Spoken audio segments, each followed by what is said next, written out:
Welcome back to AR Radio. No, I'm just kidding. Welcome back to another episode of the Rational Football League Show. My name's Emmett. I'm here with my co-host, Brendyn Ford. What's up, y'all? You guys can find us on YouTube, Instagram, TikTok, Twitter, and Spotify. Today, we got a couple of different topics that I think you're going to find interesting. We're going to do a Drake Maye draft profile breakdown. We watched a bunch of his games, hours of his tape. I think I was up till 1 a.m. one night. Building a consensus on. We're going to talk about the good, the bad. Is he really worth the top 3 pick that people are projecting him to go? Guess you have to stick around to find out. We're also going to do a little bit of a deep dive or talk about Brock Purdy's MVP case. But before we get into all that, let's start with our favorite area. We're going to go with the news of the week. Hell yeah. Starting off with something small and simple here. No big deal. Looks like Frank Wright was fired from the Carolina Panthers 11 games into his coaching career with them. Yeah. What a dumpster fire, man. I know. It's one of those decisions where it's tough because on one hand you're like, oh yeah, like this guy clearly wasn't getting it done, but on the other hand you're like, it was 11 games. Like, give him a chance to turn the team around or something like that, you know. So yeah, it's tough. I kind of said this like jokingly on X. I think it was Sunday or Monday, whenever the report came out that said like the owner left the locker room after the game, just dropping a huge F-bomb. And I was like, oh, things are looking pretty good in, Carolina right now. Just, whatever. And then the next day, Frank gets like fired. I'm like, oh, like, yeah, I mean, it makes sense. Like the owner left the locker room, dropping an F-bomb after the game. And I think he said in like a quote that he was just tired of like the product just not getting better, which I guess, yeah, but like your roster sucks. I know, like it's not going to change like, just because you dropped an F-bomb. What else did you really expect? Yeah, exactly. Like it's not going to get better. Like you have a rookie quarterback, you have a roster that sucks. What did you really expect? Like it's not going to get any better. Yeah, and he's too hands-on. I've seen stories already of him coming out with like, oh, he saw this play on Cleveland ran last week and handing it to the coaches. And it's like, you're an owner, dude. You don't. We've had the same discussion with, oh my God, Mark Davis. It was like, you're an owner. Like, do your job as like running the team and like let the day-to-day stuff be the day-to-day stuff. Or, then having a press conference after. Like, when do you ever see that where a head coach gets fired and the next day the owner has a press conference talking about, oh, we initially were going to trade up for Stroud, but then that fell through, so we went with Bryce Young instead. It's like, and how is that supposed to make Bryce Young feel? What the fuck? What are you doing? He needs to take, and again, I hate being the regional 49ers fan here, but he needs to take a page from Jed York. Jed York had the same problem. He was too much in the day-to-day. He was the reason Harbaugh got fired. It was a battle, and he was like, well, from what I see, Harbaugh needs to go. Then he immediately hopped in with hiring Tom Sula, Chip Kelly, and it didn't work out. He finally said, fuck it. I'm bringing on these 2 guys. I'm giving them 6-year deals, and I'm not doing shit. And you know what? I haven't heard from him since, but he seems very happy now with the product on the field. I think he's very happy. And yeah, dude, he looks like a genius now. Just add another layer. Sorry, man. I was gonna say too. Just add another layer to what's going on. Then on the next day, the interim head coach stepped in and fired two people in his like staff. Like, yeah, fired the offensive coordinator, quarterback coach. Who's still coaching there? Like, what's even going on? I know. Well, it's just like you did. I did put a comment out when that happened. I was like, did a civil war just happen in Carolina where it was like, hey, these guys were Team Stroud, these guys were Team Bryce. Head coach got fired who was Team Stroud, and everyone else that was Team Stroud got let go by the new interim head coach. It really just kind of feels like there's a civil war. Stroud and Bryce Young. Yeah. So anyone that was still talking about we want Stroud is gone now. So it's wild, dude. Panthers fans, I feel for you. As a regional Bears fan, I feel for you. I know exactly how y'all feel. I know it's tough because I feel like the Panthers have one of the best uniforms in the NFL. So it's tough to see a team that's got such a great uniform be in such disarray. Their colors, A1. Pristine. Them all blacks. Those are cold. Oh, the all blacks are nice. Yeah. Yeah. Speaking of all blacks, the Jets also have an all black uniform. And they look pretty cool. And Aaron Rodgers has just had his 21-day open by those same Jets that have the cool black uniforms. So we're going to talk for a minute about what the fuck that is. How is this man 80 days after tearing his fucking Achilles he was at practice. This man practiced today.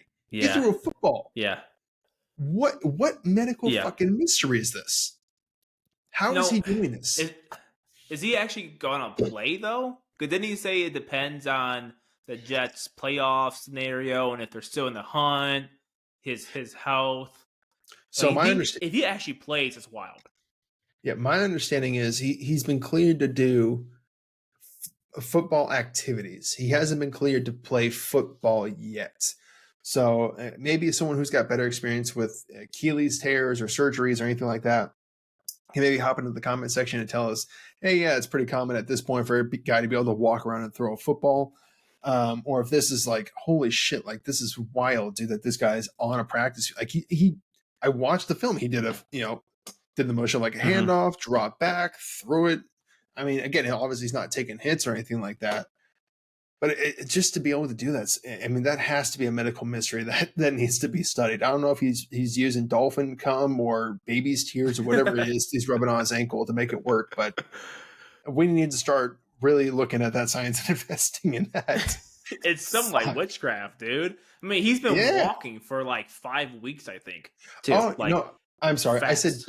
I said dolphin cum. He's been massaging it to the sound of dolphins fucking. That's what it was. not the cum. It was just the sounds. Which, what does that even sound?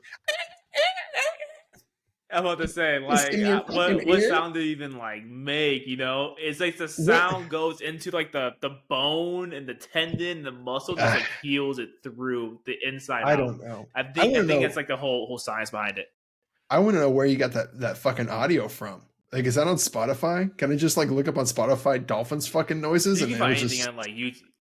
You can find anything on there. You can find dolphin noises, or you can fund your own college program all off of YouTube. It's a great wonder we have. And what's worse is if those exist on YouTube, someone had to go fucking record that. Someone was like, of course, the dolphins are fucking. Let me get my microphone real quick. There's probably like a PhD like candidate out there who did their whole project on that. Like, this is the sound of this dolphins making love. I bet that's like their whole study. The world is a wild place. Maybe there's too many of us. Anyway, moving on. Derek Barnett was released by the Eagles. I think it was late last week. He went on a waiver claim and was actually claimed by the Texans. So a pretty solid, late season move. I know he wasn't able to find too much success in Philadelphia. He's going to mostly be remembered for, I think it was Super Bowl 52 with the strip sack of Tom Brady that pretty much helped seal the game for the Eagles in 2017. But I mean, a solid pickup for the Texans who need a little bit of pass rush help. I know Will Anderson hasn't been necessarily the pass rusher they kind of expecting. I know he's winning a lot of his one-on-one matchups, but he's been more of like kind of like a Travion Walker, where he's like exceptional in the run game, but he's still got a little ways to go in the pass game. So I'm curious to see how that plays out there for them. Also, same here. Las Vegas Raiders have released Marcus Peters. God. Yeah, I don't. Marcus. I kind of just refused to hit anyone. Well, I kind of mentioned this at the time. I just wonder if it's time for him to hang it up. He seems uninterested. He doesn't want to be out there. Well, who would be interested in him with what he put on film? That's what I'm saying. Does not want contact. He does not like. If there's any runs to the outside or whoever he's covering catches the ball, he's not hitting him. He's not going to do it. Like, he makes a business decision every single play. That's what I'm saying. I wonder if it's just, it's time for him, like, hey, you know what? I've made my money. Like, I'm going to go live in my investments. I'm going to go down to the Florida Keys and pay no taxes. It might just be time for him to hang it up. And I don't mean that in a disrespectful way. I'm sure if he wanted to, he could still go be a good corner. But, like, if you don't want to, like, have contact, you don't want to play the game like that. Like, why? Why? Again, to your point, why would any team, want to sign you at this point? Speaking of players that released, This one was kind of an absolute shocker, at least to me. And I still don't think I've got an explanation from the Colts why they did it. But Shaq Leonard was released by the Colts, and he's currently since visited the Cowboys and Eagles because, yeah, he's a multi-time All-Pro. I mean, he was at one point considered one of the best linebackers in the NFL. I don't know, B, did you see anything about why he was released or anything like that? I was going to say, like, Jim Irsay had like a Twitter storm the other day. I didn't bother reading it because I don't know what the hell that guy is even talking about. They released a statement, and again, I didn't really read it, so I'll have a good answer why. Everything comes like I feel like it's some behind closed door. They got in an argument probably between him and Irsay because like why would this happen right now? You know, Yeah. he was playing. Yeah, he was kind of banged up, but I think for the most part of the season, he was healthy, right? Did he miss any like time this season? I can't even I think. came out on top of my head. I I think wonder if it. I think he was playing. Yeah, I think it's just a matter of maybe he was like, hey, you know what? I'm tired of this. I want to go play for a team that's competing. Yeah, I want to be out there, and maybe he just asked for his release.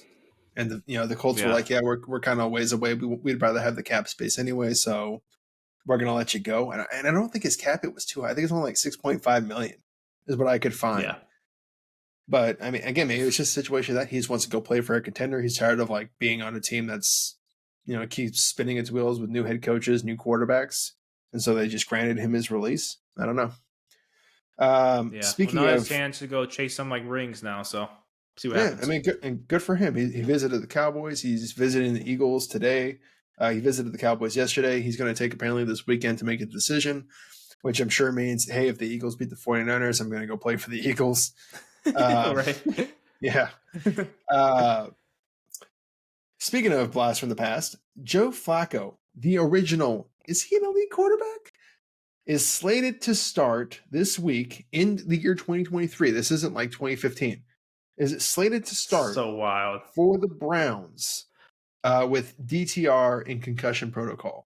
Holy shit, what a blast from the past this has been. How desperate are teams that we're getting calls to Joe Flacco? Joe Flacco. Mm-hmm. Wow, I feel old just saying that because I remember watching him and the Ravens win. You know, I forget what Super Bowl number that was, but like 2013. I remember it yeah, perfectly. so almost. Oh, oh yeah, sorry. I still have trouble with that. Almost. So basically 10 years ago. Wow. Yeah, dude. Like, how Yeah. is Carson Wentz still? I'm going way out left field here. Is Carson Wentz still out there? Why would they choose Joe No. Flacco over like Carson Wentz? Carson Wentz is on the Rams. He's not. He's on the Rams right now. He's a He's on the backup Rams now. quarterback for them. Yeah. I Too much stuff I is don't. going on for me to remember all this stuff. I know. It's so funny to me because I always see every time like a quarterback gets injured, maybe they should call Phillip Rivers. Let's see if Tom Brady wants to come back. What's Matt Phillip Ryan is doing? done. I'm like being retired, dude. These guys are being retired. Stop fucking calling Matt Ryan every time a quarterback gets fucking hurt. He didn't look good last year. Let the man be You don't retired. want Matt Ryan. He No. can't move. Phillip Rivers has like 20 kids to take care of right now. He's fine too. He's a high school football coach. Let that man be a high school. Let them kids have a coach. What are we doing here? I swear to God, it's everything. I was like, actually, I have a name that's actually I'm surprised has not been getting more calls, and that's Robert Griffin. He's just chilling at ESPN right now. yeah, and he's been advertising to get a shot too. I mean, honestly, I would probably take Robert He's Griffin been over pushing. fucking. Yeah, I would take Robert Griffin Joe over Flacco. Matt. Yeah, Joe Flacco or Matt Ryan or Phillip Rivers. Like in like a heartbeat. In like a a heartbeat. fucking heartbeat. Yeah, you know, I don't. He's almost... I don't get some of the decision making behind it either. Like of all the guys, like Tim Boyle, like at the Jets, you had all this opportunity to sign anybody or trade for anyone. Tim Boyle, that's the guy that didn't work out in Connecticut. You're like, oh, let's see if he can figure it out in the NFL level now. I said a couple weeks ago. I mean, if you're gonna go with a guy, why not at least sign Joe Flacco from the fucking Browns practice squad and have him start? But yeah, I think teams are just getting desperate. Who knows? It may at some point here, Colin Kaepernick might finally get another fucking shot because teams are going to be so desperate. They're like, you know what? Yeah, he did the protest thing. Fuck it. Let's just give him a shot. We need him. Listen, if I'm RG3 and Cap gets opportunity for me, oh man, I don't know what I'm gonna do. I'm burning something down. Like Oh that yeah, is crazy. yeah. I mean, I don't know. I mean, I think Robert Griffin III is still good or was okay, whatever. But I think he's probably fine with his cushy job he's got now. But yeah, we got to do a better job. Yeah. I'd rather you call someone from the XFL. Where's that one guy, Jordan Teamu? Where's he at? Why is he not getting an opportunity? Give Jordan Teamu a call. Fuck. Yeah, I think the Packers signed someone to their practice squad back in training camp that was like one of the better quarterbacks in XFL. I can't think of his name. He was Yeah. like number 2 for I can't for my life think of his name. But where is he at? Is he on the practice squad still? Like he was. Yeah. He looked solid.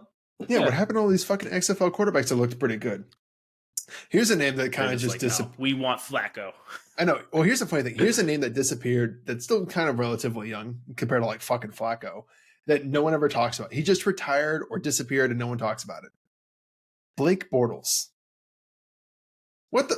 He was like that dude's so gone. He's just dude. He's ripping cigs right now and just like fishing. He's probably not even thinking about football. He's probably like, fuck no. Someone probably reached out to him. And he's like, listen, guys, I haven't picked up a ball in like 5 years. Like, I can't do this. Dude, I smoke a carton a day. There's no way I'm coming out of retirement for this.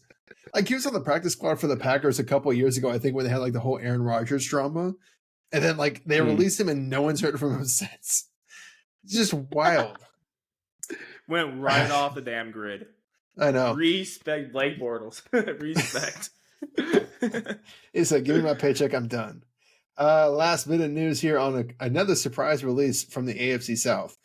Shaquille Griffin was released by the Texans today. He's going on waivers. I don't know why everyone all of a sudden gets to go on waivers. I thought that used to be just like a rookie deal kind of thing. But yeah, it was crazy. I hadn't really heard much about him, so I like pulled up his numbers. I was like, how is he looking? He has the lowest passer rating allowed in his career, a 71.9 quarterback rating when targeted. I mean, his numbers are on par with the rest of his career, if not maybe a little bit better. So my only assumption is they released him because they want to get maybe some younger guys some opportunity or something like that. Or maybe something happened behind closed doors where it was like, hey, this felony is about to come out about you, so we're going to cut the cord now. But he signed for a 1-year, $3.5 million deal, so it wasn't like they were paying him a bunch of money.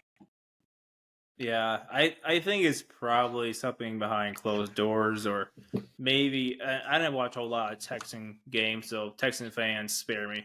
Maybe he pulled like a Marcus Peters and wasn't giving much effort on some plays. Like, I don't know. You never know. I mean, I feel like people get like cut and wave off like the smallest stuff in the league. Yeah. So well, his missed tackle percentage was 8%, which was actually again middle of the pack for the rest of his career. I think his highest was 12 or 15 in his first couple of years with the Seahawks. But he wasn't. I don't know if he was starting for them or not. It said he had played in 10 games, but had only started 5 of them. So I don't know if maybe that. Yeah, I don't remember his name pulling up. Yeah, I don't think he played a whole lot. I did watch their past game against the Jaguars. I'm trying to think back if I heard or saw him out there. I can't. His number 0. I don't know if you remember. I don't know. Yeah. No. I know. Well, hopefully, if you're a Texan fans watching this, please tell us what you think of him, because I can't for the life of me remember. And I do want to include, we do love Texas fans. I think it was a week or two ago where there was something that came out about Will Anderson. I was like, oh, that's great. I haven't heard anything about him. And like Texans fans immediately flooded my comments, and they were super nice. Like telling me like, oh, this is where he's at. This is what he's doing. This is his pass rush percentage. And like one dude came at me like being an asshole. Like, oh, why don't you fucking like stop being a casual? They all attack this dude. They're like, hey man, shut the fuck up. Like he's asking genuine questions. He cares. Like they are so fucking nice in Houston.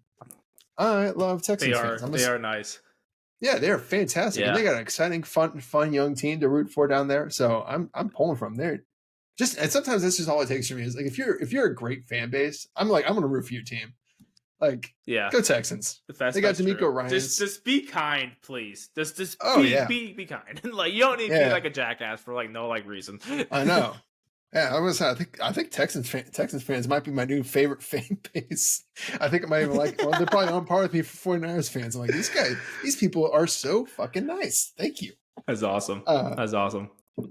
Perfect. That's going to end our news of the week segment. If we missed anything or you want to give your thoughts on it, please go to the comment section and let us know your thoughts. Where do you think Shaquille Griffin should go, or if you know why he was released and we didn't talk about it, feel free to let us know. We love to interact with our fans down there, our subscribers, or anyone that's watching the video. If you want, give us a like and a subscribe. Become a subscriber. We do post videos every single week. We post constant content. We love to engage with you guys. From there, we're going to move on to our games of the week. We got four good games. I know we kind of looked beforehand and we're concerned that, it might not be a great slate, but I mean, we're going to start off with our headliner. It's the biggest game of the week. It might end up being the biggest game of the season, of the regular season. 49ers versus Eagles, the NFC Championship rematch. For those that don't know, there is bad blood all over this game. These two teams do not like each other at all. The shit talking has already been started. It was going on through the offseason. These teams want to blow each other out like no one's business. The Eagles are going to be at home. The 49ers are favored by 3, though. ESPN has the 49ers with a 55% chance of winning this game. The weather is 48 and partly cloudy. B, tell me what you think. Who's going to win this rematch? So this one's really tough to choose because on like one hand you have the Niners who are just loaded, right? And on the other hand you have Fly Eagles Fly. They're at home. What's like I saw a tweet today. I think like Jalen Hurts has lost like 2 games against winning teams right now in his career or something stupid like that, and they'll always find a way like the win, right? But I'm gonna go the opposite direction. I'm gonna say Niners with the points. I know we don't do like the whole spread, but Niners win, and fingers crossed everyone stays healthy this time. And I think the Niners come out of Philly with a dub. I know I talked in the offseason like, this is the game I was not looking forward to. This is the game I've been nervous for all year. And you know what? After watching the Eagles play a little bit, I'm not worried anymore. I'm going to go a little rational here. I'm going to go off script. I'm taking the 49ers in a blowout. I think there we go. According to the DVOA, the 49ers are the number 2 team. The Eagles are the number 9 team. The 49ers are second ranked in offense. First ranked in offense versus Philly's 7th offensive rank. And defensive, the 49ers are 6th versus the Eagles 17th. For you, those that don't know, DVOA is pretty much a team strength statistic that takes away all like penalties, field sites. It tries to get everything neutral as it can and then grades it based on that. And San Francisco, it's head and shoulders above the best team. The 49ers have been blowing out good teams. They've been blowing out bad teams. They went on a stretch there against the Browns, Vikings, and Bengals where things were struggling. But since the bye week, they've handled the Jaguars. They just handled whoever the fuck they played last week. I can't remember because the game feels... the Seahawks.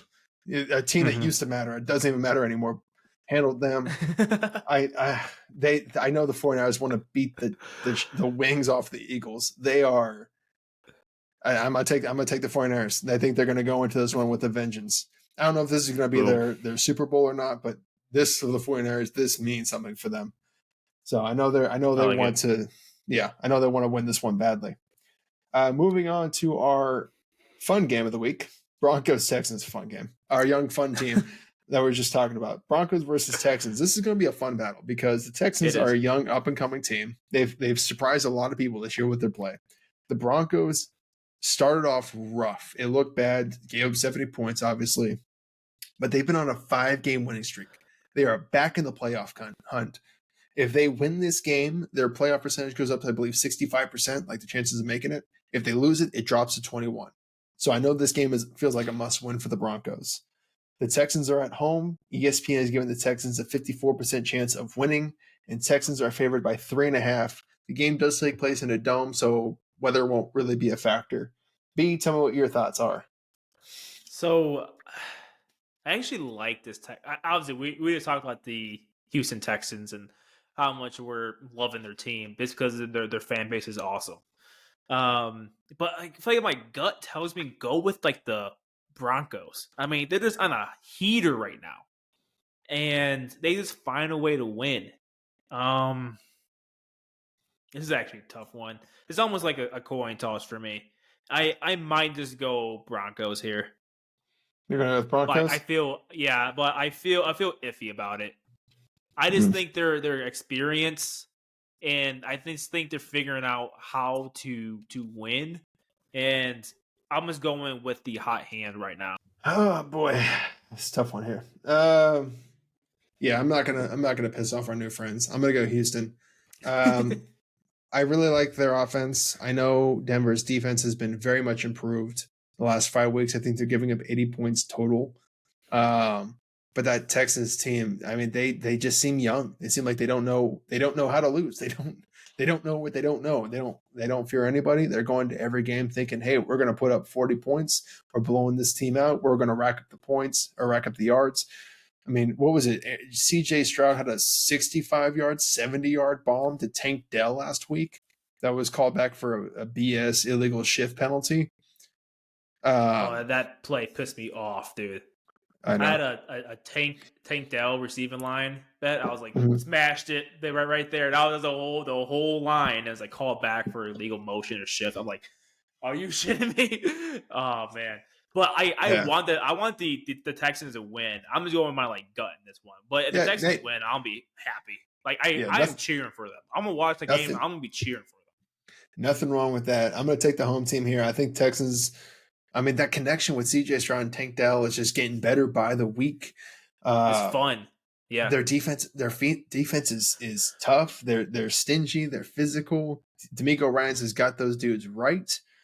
I don't think it's going to be a blowout. I think it's going to be a close game, but I see the Texans pulling it out.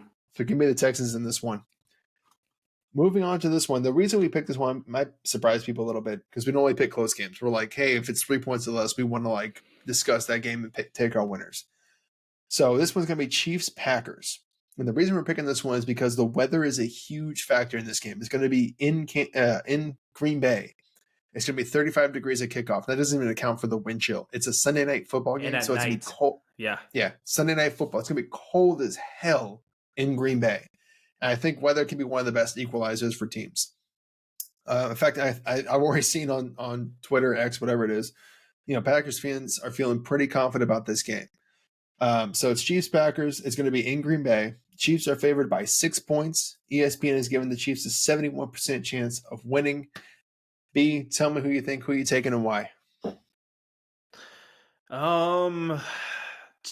Sunday night at Lambeau's tough. It's tough. Whether you're a bad team or the reigning champs, Sunday night football at Lambeau's tough, especially in the winter. It's cold. It's honestly a tough one because the Packers just got a huge win against the Lions on Thanksgiving Day. And even the Chiefs looked rough in the first half last week against the Raiders. I think at one point they were losing 14-0. And they started off super slow. They ended up bouncing back and winning by, I think, 14. I'm going to trust the data on this one. I'm going to go with the Chiefs. I'm not going to overthink it. I'm going to go with the reigning champs. Yeah. I know Packers fans are super excited about this one. Like we said, it's a great equalizer. I do think this game's going to be close. I'm going to take the Chiefs too. They're a more complete team, and I think they've kind of been carried by their defense throughout the start of the year.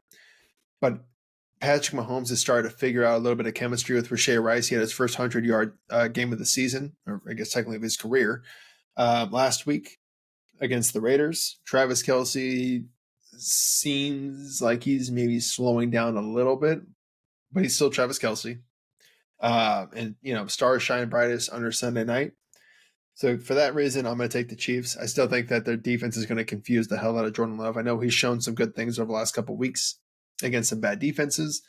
The Chiefs are not that. The Chiefs are not a bad defense. So this will be a good measurement stick as well to see if Jordan Love is actually making strides and improvements, or if it's just that he was playing against bad teams. So I am curious for that storyline to see how that plays out with Jordan Love.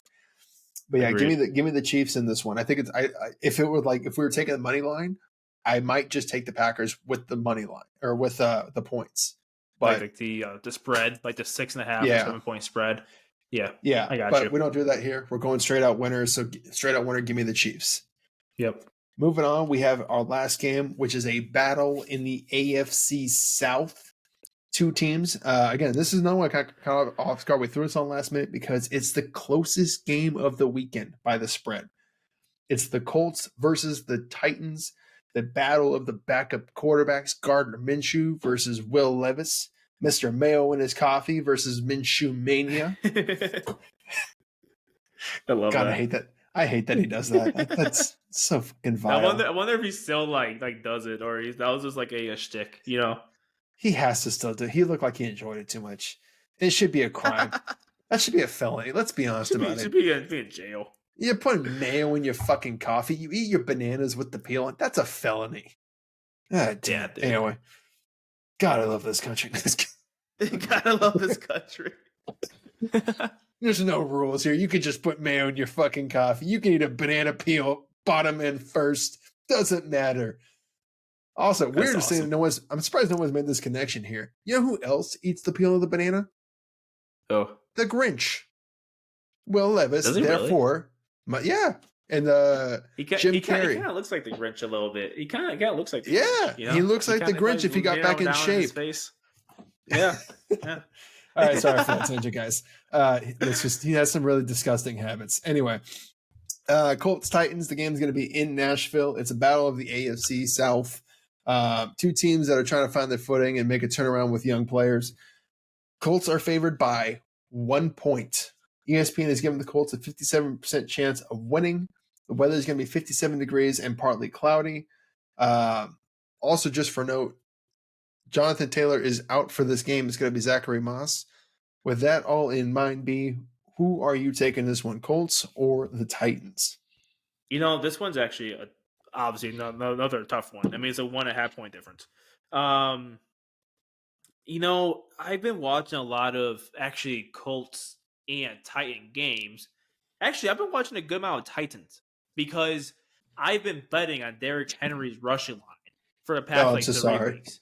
You must have lost a bunch of money. And their offense has been just sputtering. Like, they had a good showing. What was it? It was against the Steelers on Thursday night, wasn't it? Yeah, Will Levis looked good. Yeah, and then in the week before or after, like Hopkins had like two tuds, and we're like, oh, the Tennessee offense going to start just firing, and then they just sputtered for like 3 weeks after that. And I've been watching a lot of the Colts games because, one, I have Michael Pittman Jr. on my fantasy team, and two, for those that don't know, you should parlay his receptions line and his reception yards, because this dude just racks up catches and yards. Like, he is like Gardner's best friend out there. Mm-hmm. I swear on it. And the offense is like humming. I mean, they're 6-5. I didn't realize they're 6-5 right now. Yeah, I didn't even realize that. And for that reason, I'm taking the Colts, even with Taylor being out. I'm going to take the Colts. It looks like their offense is humming. Defense is playing pretty well. And on the flip side, Titans' offense just seems slow right now. I'm waiting for that spark to come back. And honestly, I don't know if it'll come back this week or anytime soon. So give me the Colts.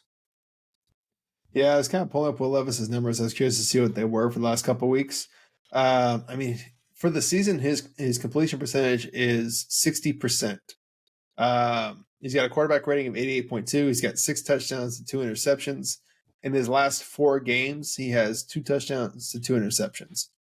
So he seems like he had a great showing to start, but he seems like he's kind of sputtered recently. I mean, he's put in decent yardage. But yeah, I mean, I think he's still having that rookie showing. He's looked like he's making a lot of mistakes here. Like I said, completion percentage at 60% is rough. He's averaging about 7 yards a pass.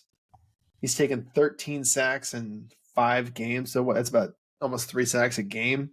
Mm-hmm. QBR is down at 36. Ooh, God. Yeah, I'm gonna go with you. I'm gonna go. Give me the Colts on this one. Gardner Minshew's, got the Minshew made it. He's a solid rock back there. Zach Moss has been able to show to be a capable back the first part of the season when Jonathan Taylor was still out. I trust him. like I said, like you said, Michael Pittman Jr. has been solid all year. He's been Gardner Minshew's best friend.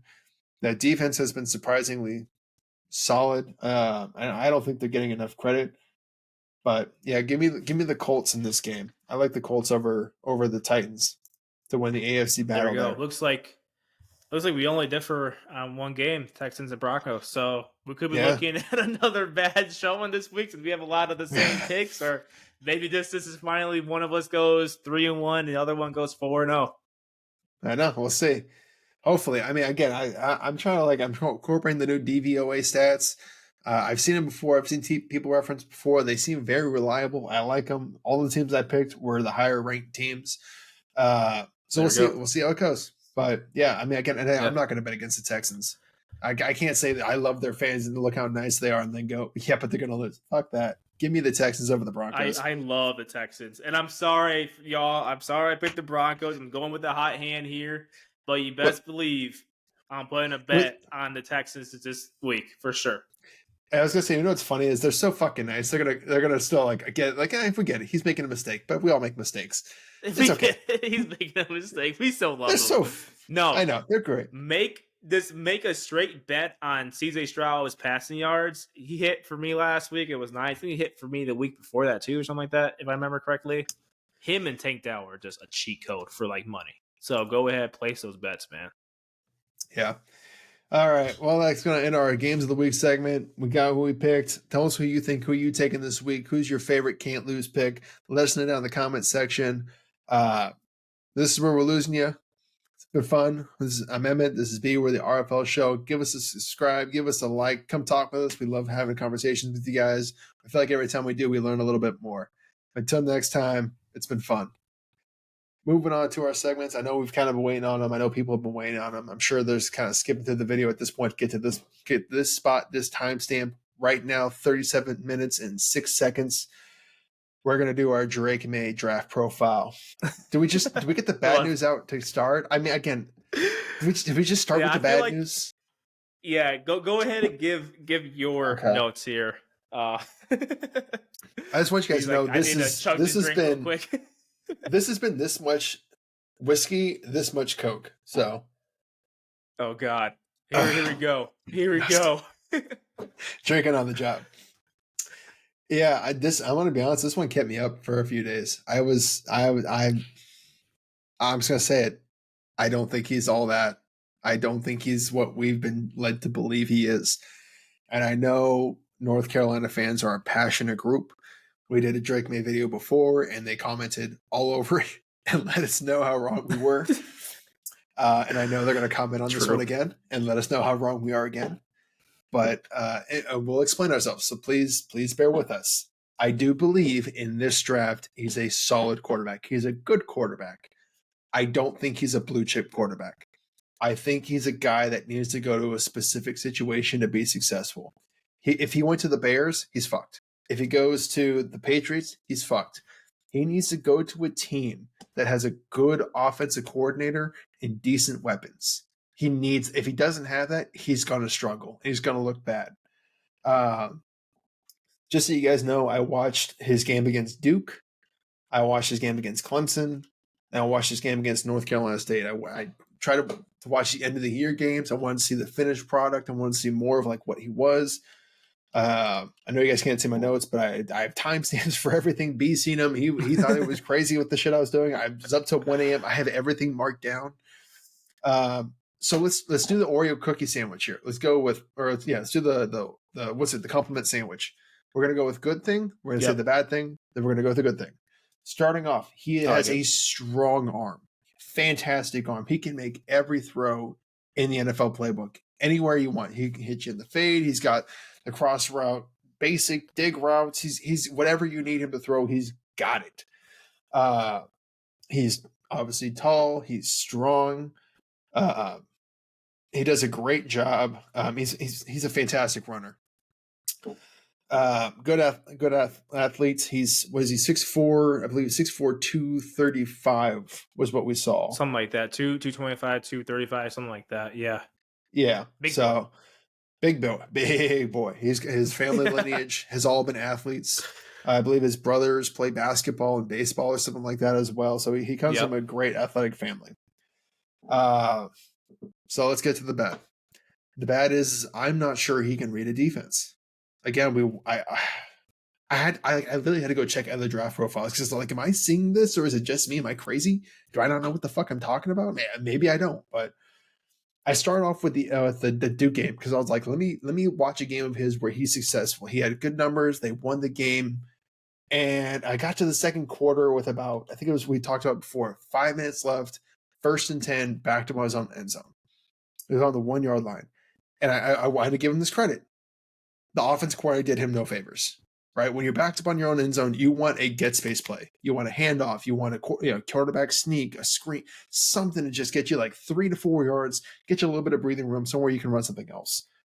1st and 10, and they're going with fucking like almost like 3 verts. It was a 2x1. You had a guy running a crossing route, a deep crossing route. Another guy, the right X, had a 10-yard out, and the left X, the Z, had a basic. I mean, it's not ideal for backed up in your own end zone. You're not really giving yourself a whole lot of options. There's no hot. There's nothing if you're getting blitzed. It looked like Duke ran man coverage. There was just no one available. He tossed it up. Again, I don't know what the decision was to just fucking toss it up. Picked. I mean, no receiver in the area. Again, you saw it was a backer and a safety that were just fielding like a punt. Yeah, I don't know why he didn't just throw it out of bounds. I don't know why he didn't run it. 1st and 10, you can't have it. And that was the first moment I was like, does he not know what the fuck is going on out there? Can he does he not know? Going a little bit further into that game, because he mostly had a good game. Like he had a really nice, a slot fade that I really liked. Great throw on a touchdown pass. He had 1:55 to go. It was a slot seam from his tight end, number 18, Bryson Nesbitt, who is a fantastic player. Every game I watched, the dude flashed. He's a great receiver. I don't know how he is as a blocker. As a receiver, he is fantastic.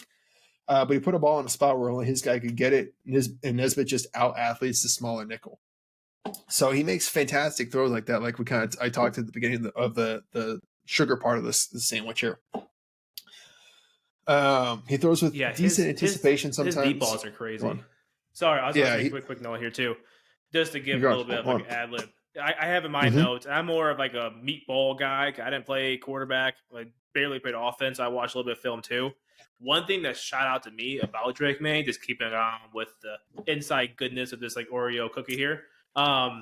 His deep ball placement is awesome. Like I put in my notes, like the deep post might be his favorite route to like throw, because every deep post I saw was just money. Like it just bang right there. Slot fades, outside fades. It did not matter. His deep ball was crazy. Okay, so going back to normal schedule programming here. You're good, and I appreciate you hopping in. I like adding more context to it. Just sticking to the Duke game, there was a fake screen in the 4th quarter. They've been running screens all game. Pump, look, go. And again, this is another issue I just kind of had. He just holds the ball too long. Again, I was watching it, and I have it in slow motion, so I'm probably yelling at the screen a lot longer than it's actually playing out in real time. But the nickel corner immediately bit on the fake screen. So for those that don't know what I'm talking about, you have usually a trips 3x1. You have 2 receivers and a guy who's going to step, make it look like he's getting the ball. 2 other receivers will go up like, hey, we're blocking, branch off. The first guy ran like a basic in route. Second guy was just almost like a wheel, kind of flashed and went. The minute he flashed, that nickel corner took off towards the fake screen. And the receiver was just open. Like no one was around him. There's a safety over top still, and I was watching, he just held on. My note specifically, he pumps and holds the ball just a tick too long. He threw it eventually. Ball almost got picked off, but receiver was able to come down with it. But it was like, I'm telling you, the guys came down fighting for the ball. Like that's how close it was when the dude was wide open to start. Again, I even I wasn't sure why he was holding on to it so long. I don't know what he was looking at. The corner, like it wasn't like a subtle, like, oh, maybe he was still in like full speed down. It's just like, it's almost like half the plays. It's like there's some good with some bad. In the first overtime, he had a decent, he threw with decent anticipation. There was a whip route. Again, nickel corner was caught flat-footed. The receiver broke out, and he just threw it just a little bit too far in front of him. again, I know I'm nitpicking right there. It's a nitpick. It was just a smidge too far. If I was doing like a draft profile on the receiver, I would say, hey man, you got to come down with that. But at the same time, it's like it's a 5-yard throw. Like that's for winning the game. And thankfully they were able to still win the game in second overtime. But because that ball was too far in front of him, they had to kick a field goal instead of just winning it outright when That's they fair. held Duke to, pretty much Duke had the ball first in overtime. They had no play. They kicked a field goal at 25 yards out, and you have a chance to win it from the one. You need to complete that. And it wasn't just a one-time thing. Again, against Clemson, we watched the same thing I showed B in the pre-show. First play, there's a crosser, man coverage. The linebacker is a sole linebacker in the middle of the field, single high man coverage. The linebacker steps up to be a quarterback spy. And quickly, Drake May does a great job. He looks to his right to the single receiver side, identifies he's not winning the route, immediately comes back to his crosser, and he's just holding it. He's holding it. And again, this time, thankfully, it didn't have a consequence. He was able to get the ball out eventually. Receiver caught it, took up the sideline for a big game. But I don't know why he's holding on to the ball so long. He does have a long windup. Like it's not. I'm trying to think of an example. He's not a Kyler Murray kind of throw or a Jimmy Garoppolo throw. He definitely brings the ball down to all the way up to then getting it through. That's correctable. I'm not going to hold that against him right now. You can fix that with some offseason work. Let's see. He does a good job of identifying the single high man against Clemson, hit Walker down the sideline for a huge game, perfectly placed ball. It looked like he ran down and handed the ball off to himself. He had in this game against Clemson, he had great pocket presence. Clemson brought up blitz off the left edge. I think it was a corner blitz. Maye was rolled to his right just a little bit, kind of shuffle step, just buy himself a little bit more time, threw it off his back foot and hit a deep crosser for a touchdown. Again, that's what we're talking about when we're talking about the positive. He makes special plays like that. Mm-hmm. But at the same time, you're talking about NFL. If you're talking about that won't always work out, he had a hot tight end who came. So the blitzer came, tight end engaged, came off. And it's like, why didn't you hit your hot? I mean, again, I'm glad it worked out. I'm glad you're able to throw off your back foot and hit a touchdown here. But in the NFL, that doesn't always work out. Why not even look at your hot? Why are you trying to? So it's kind of the duality of scouting. B, do you want to chime in anything here before? Yeah, no, you kind of hit on the notes that I have here too. Like, I think you said it well when you said, there's a lot of plays where you go, damn, that was a great play. Mm-hmm. And then you have some plays like, damn, that was awful. What was that? I have in my notes here, like when he misses, like it's not often that he doesn't have good ball placement, but when he misses bad. Like I think we already talked about that. And I watched the Minnesota game, and for those who want to watch some film too, pull that game up on YouTube as well. That's a game where he played well in. If you look at the box score, he did have two picks, but he was 29 for 40 for 414 and 2 touchdowns. And you will see in that game he flashed a lot. I think if I remember correctly, the Minnesota defense played a lot of cover 1 and just cover 2 and this man, and he was dicing them up. And he had a lot of great throws. I was really impressed with the small stuff he does, like especially when he gets outside of the pocket and he runs and he throws on the run. He puts damn near a perfect ball on the sideline for the receiver almost every time. Like I was always impressed with that. And then again, like I have here the Clemson game.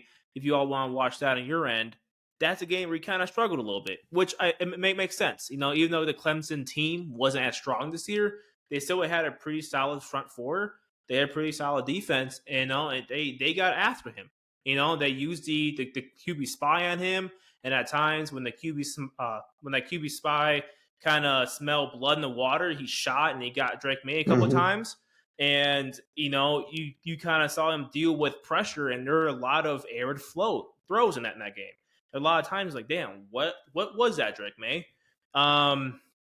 So yeah, I have all the same notes you have, man. The good with the bad, great pocket awareness. He looked poised at times when he wasn't getting pressure in his face. And again, like maybe I don't watch a whole lot of Tar Heel games, so if you're a Tar Heel fan, tell us like maybe the O-line was just a little bit shaky this season, right? I do know that he lost his 2 top receivers from 2022 going into 2023. So maybe that kind of hindered his stats a little bit in this overall offense, right? So there's always a lot of context to this stuff. And watching quarterback play, especially in college, is so tough, in my own opinion, because you don't know what they're being taught to, right? Like, what if they only have a half field read versus a full field read? So it looks like he's not really reading the defense because he's reading his 2-route concept on the right side, and he just taught, hey, if none of those options are open, I guess just take it and run or just check it down or something. So this is throwing it out there for you all. We're not saying he's going to be trash. We're not trying to make your own opinion for you. No. We gave you some options to watch, but that's kind of the good and the bad. And I think we did a good job of looking at all sides here. Yeah, and I just wanted to put in a nice, easy little bow. As a review my notes, it's like one plays great, one plays bad, one plays great, one plays bad. So that's why I say he needs to go to a right situation. He needs to go to, like for an example, he needs to go to. Oh my gosh, I can't even think of it right now. Like a Packers situation. Before you give a name, I have 2 questions for you. Okay, go on. What question 1? What do you think his NFL comp is right now? And question 2, just because the way the NFL works, we talked about he might not be a blue chip guy, but he's going to go top 3. That's the way the NFL draft works. Everyone needs a quarterback every single season. He's going to go top 3. So let's just say, for example, that wasn't the way the NFL works, and he was drafted as based off his talent alone compared to the other players, which might be a hard question because we haven't watched the rest of this draft class yet. But ideally, where do you think he would fall pick-wise if he wasn't top 3 and this wasn't the way the NFL worked? Just in a generic number like prospect ranking, I would probably have him around 15. I do think there's a lot of I think there's a lot of special there. I just think he needs to go to a certain situation to reach his potential. Like a CJ Stroud, right? Like CJ Stroud, if he had gone to Carolina, would not be the same CJ Stroud we're seeing now. Same thing with Drake Maye. He needs a guy on offense who's going to be able to coach him, to be able to make him consistent. I mean, for Christ's sake, I don't think I saw any motion from NC at all. Like that's such a subtle thing that helps quarterbacks identify coverage so quickly between man or zone. And I don't think I saw any of it at all. Like we kind of talked about with, the goal line where you're backed up on your own one, you got your play call is 3 verts or, whatever it was a crosser, an out route and a basic. It's like, that's not helping your quarterback out. You call a quarterback power in that situation. So that's why I'd say 15. He needs to go to a situation where he's got talent around him. He's got an offensive head coach who's going to be a good offensive coach. So let me throw this out there. Ideal position. I would love it if he went here. He's going to have reach his potential. The Giants. If he goes to the New York Giants under Brian Daboll, he will be successful. Absolutely. That's a great offensive guy. That's a guy that knows what he's doing. He knows how to coach up a dude with big arm, a dude that can run, a dude who may be struggling to see the field. He can help him by doing the little things of like, hey, shifting your formation, coming in a condensed formation in certain spots to try to like show what the defense is doing. That's a guy that's going to help him out, which is kind of also ironic because my comp for him is Josh Allen. I know a lot of people say Justin Herbert, he's tall, white, wears 10, blah, blah, blah, blah, blah. I don't see it I don't think he's as quick of a processor as Justin Herbert is. I also think he's a way better runner than Justin Herbert is.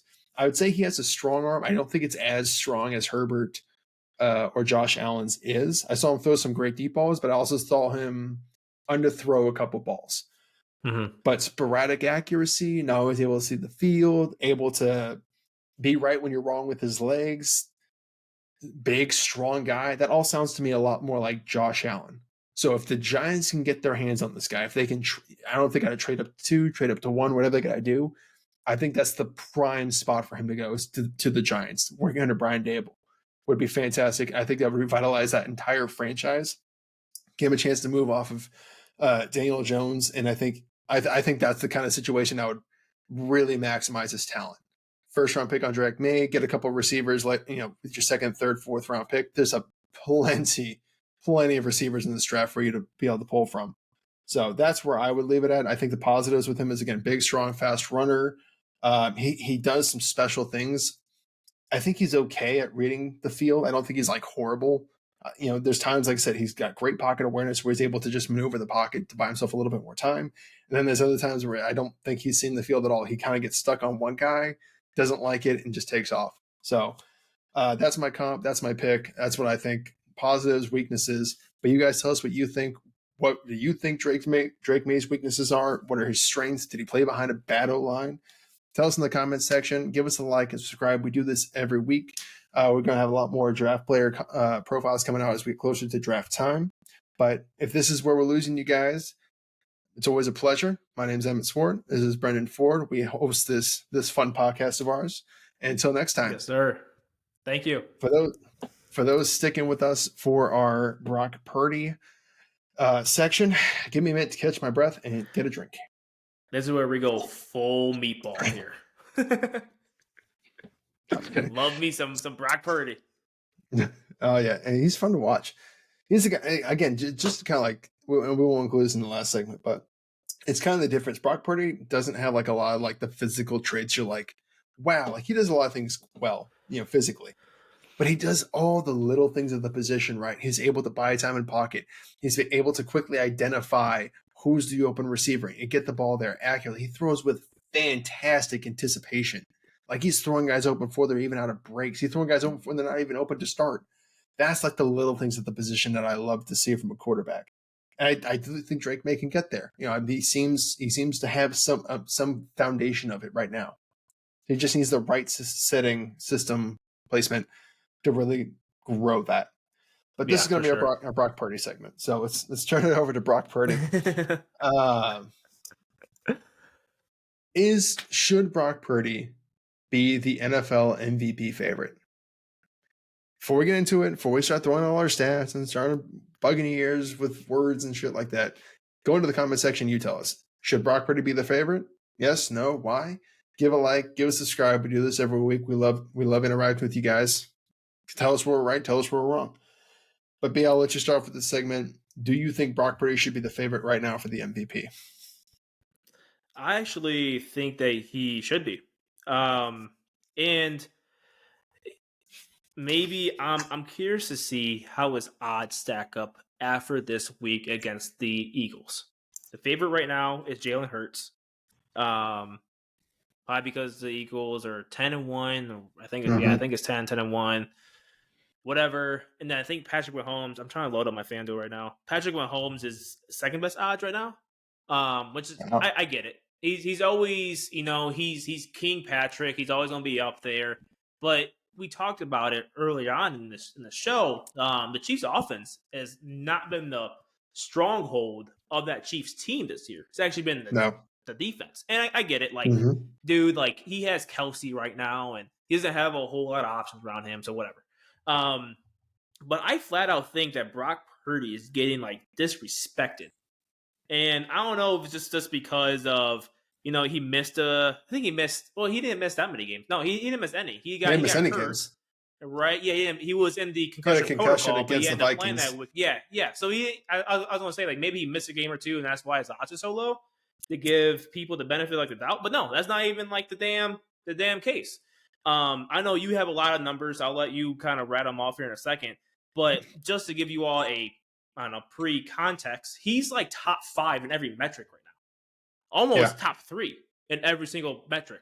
And if you just watch him play, to your point, man, he does everything well. He does things that you don't think is a big deal, but it really is. Like the way he layers throws across the middle, that's like, people don't understand how hard that is. Like when he hit Brendyn, like BA for that touchdown against Seattle, between 4 defenders, it didn't look like much. It was like a 30-yard pass. But, cool, they scored. But that throw is like almost impossible to make like 9 times out of 10. Like that's a very hard throw. Only a few players in the league can make. Maybe only 3 or 2. Like that's a very tough throw. And it's not even just have like the ability to make that throw. It's the balls to throw that. Like Kyle Shanahan came out after that game and said, hey, that was the wrong throw. And if you go back and watch the tape, he's right. That's the wrong throw. What's actually supposed to happen there is they're pretty much just running clear out. So you're trying to just get the safeties and backers to drop. And then you have George Kittle that sneaks out for a check down. You hit it to him. He picks up 12 yards in the first down. It was 3rd and 12. Brock Purdy said, I see George. Fuck George today. Oh, look, BA is open. Let me just drop this in the bucket between 3 fucking players. A former all-pro safety. Oh, another all-pro safety. And a rookie of the year candidate. Fuck them. Let me just put it right here on a dot. I mean, I cannot emphasize how hard that throw. And that's a 30-yard throw from where he's at to where it's actually caught. 1 or 2 yards outside the end zone. I mean, that's just such a ridiculous throw to make. And he does it every week. Sometimes multiple times in one game. And that's what's like impressive about it. Because it's not just like the flashes, right? Like his flash is his like constant play style. Like that's just what he does. And he's been doing that since day one. Ever since he stepped in halfway, through the Dolphins game last year, he stepped in and something like that. Like I feel like he's been doing that since day one. And I finally got the odds pulled up here. He's 1, 2, 3, 4, 5, 6. 6 best odds to win MVP right now. And he has a lot of great names ahead of him. There's Hurts, there's Mahomes, there's Prescott, Lamar Jackson, and Tua. Yeah, they're all having great seasons, right? But I'm really surprised that Brock Purdy is not at least top 3 right now, considering the season that he is having, the stuff he's putting on film. Like, talk about this pure passing talent. He's putting that on film on a weekly basis. Yep, and just to springboard off of that, just for the numbers, I'm not going to throw every number I have at you because I really don't want to bore you guys with that stuff. Just the main important ones. Completion percentage, he's number 1. Total yards, number 8. Touchdowns, he's number 7. Average yards per completion, number 1. Quarterback rating, he's number 1. QBR, he's number 1. And for those that go, oh, well, he's dinking and dunking. He throws it off to Brandon Ayuk here and Debo there, and they take it there to 30 yards. He's number 1 in air yards per attempt. Number 1. That means no other quarterback in the NFL is putting more air under the ball when they throw it. It's him and no one else. Crazy. I don't know what else to say. I mean, he leads the league in yak, obviously, because he's setting guys up. I mean, and to your point, we usually post the throws up because, again, for me, it's not even just like as a 49ers fan. That's whatever. Like, if I see a great quarterback, I see a great quarterback. Like Jalen Hurts, I've loved since Oklahoma because he does the little things that you like. But there are just throws he makes, and you're like, how the fuck did he make that? Like we talked about the Brandon Ayuk. There was one a couple weeks ago, I think it was against the Bengals. The Jaguars, where the pocket's collapsing in on him. He pumps it once and goes, no, I don't like that. And I don't even think he got his arm all the way through the motion. Like he kind of like ran into the defender as he threw in it.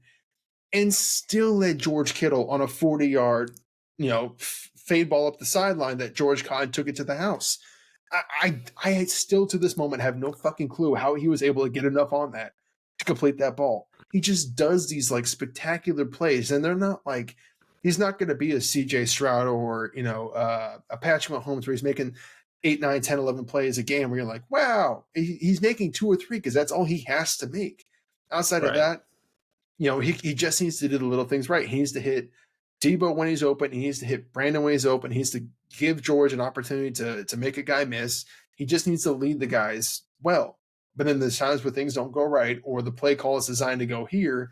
And he goes, you know what? Fuck that. I'm going to take it the 20-yard throw. I'm going to take it the deep throw when it's like this play, if you watch it on film, was clearly designed to be a 5 or 6-yard throw. And he's saying, fuck that. And he's taking it deeper. I mean, if this guy wasn't a 7th round pick, if he wasn't Mr. Irrelevant, if he's top 10, there's no way we're not talking about him in the MVP category. There's no way we're not giving him the same attention that we give CJ Stroud. He makes those kind of plays every week. It's insane. Yeah, absolutely.